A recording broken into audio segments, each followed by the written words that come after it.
And so over the past decade, for example, you can measure it in the Purchasing Managers Index, which is basically a measure of economic activity. And it looks kind of like a sine wave that goes up and down every 3 years. And some of those downturns result in recessions, and other ones result in, say, near recessions. They almost call it a recession, but there's some sort of monetary policy pivot or fiscal stimulus that kind of reflates it from there.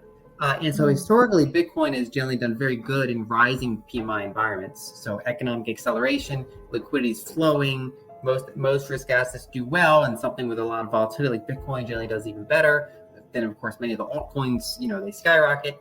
And then when you have the declining PMI environment, altcoins get killed, Bitcoin suffers, stocks in general, especially riskier ones, overvalued ones tend to suffer, whereas things like cash, defensive value stocks, gold, those sort of assets generally hold up better. And right now, we're kind of firmly in the middle of a declining PMI environment.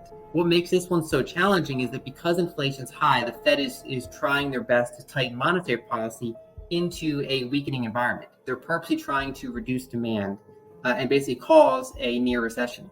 And I think that's not going to go well for them. I think they're going to have to reverse at some point. But until you get that reversal, I think we are in rather risky territory. So especially if I was trading any sort of leverage, I'd be super careful. And then even unlevered, people just have to make sure that they have the right amount of exposure for whatever volatility they can afford. So I would never recommend that someone put 100% of their portfolio in Bitcoin and things like that. I just think, whatever allocation you want to it based on your education on the asset, your conviction, what you think it's going to be worth in 5-10 years, you can have that allocation. And I think you have to be willing to withstand a lot of price turbulence over the next 12 months, or at least until we see some sort of reversal from these current conditions, which is economic deceleration combined with monetary tightening, which is, pretty much anything other than cash and defensive value things are going to have a rough time there. If you see a reversal of Fed tightening, so you have more liquidity in the market, but say you still have that combined with inflationary pressures on company margins, that could be an environment where stocks, they might not do that well, whereas commodities, including gold and Bitcoin, could do pretty well because they're benefiting from liquidity without having to worry about margin pressure. They don't have employees, they don't have margins. They're just these scarce assets. So that could certainly result in a decoupling. Another one would be that even though the two types of holders have kind of come together, they're still not completely the same. It's not the same people all own Bitcoin and NASDAQ. And so, for example, a lot of people are dollar cost averaging in a Bitcoin and they're not buying the NASDAQ. And eventually you can dry up all of the liquidity, basically exhaust all the sellers, and then get a reversal. I think you're most likely to see that when you have more liquidity in the market and when you have a rising PMI environment. Take a step back. I think we can describe it. We're in an economic decelerating environment that might or may not go into a full recession. I think on the current track, we are likely headed towards one. But I would just caution against saying a recession is sure. I think what we can say for sure in the data currently is that we're in a decelerating economic environment. So that's number one. Before we continue, help us clicking that YouTube like button and subscribe now to our channel. This shows the algorithm that you valued this information, and it helps us spread that message. Sharing is caring. And now, let's continue.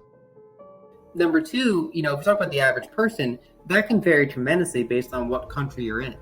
Basically the reason why when the economy goes down and the Fed tightens, the reason why dollars, pretty much go up compared to almost everything else is because that's the unit that debt is denominated in. And you're basically tightening everyone's debts relative to their assets. And so everything that's basically denominated in dollars, struggles. And so in that type of environment, if you were in the United States or other developed countries, holding a larger than normal cash position can help you get through that kind of turbulence. And then you can deploy it when you see some sort of pivot. You can get into whatever risk asset you prefer. Whereas if you're in a periphery market, if you're in a market that's suffering currency problems, whether it's Argentina or Turkey and things like that, those hard assets are still working better for you than owning your local currency.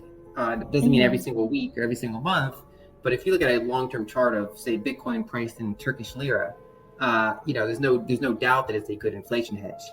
Same thing for gold, or same thing if you hold dollar stable coins, things like that. So I think the way that people can interact with this depends on where they are in the world, what their liabilities are denominated in, and what they're kind of experiencing in their local markets.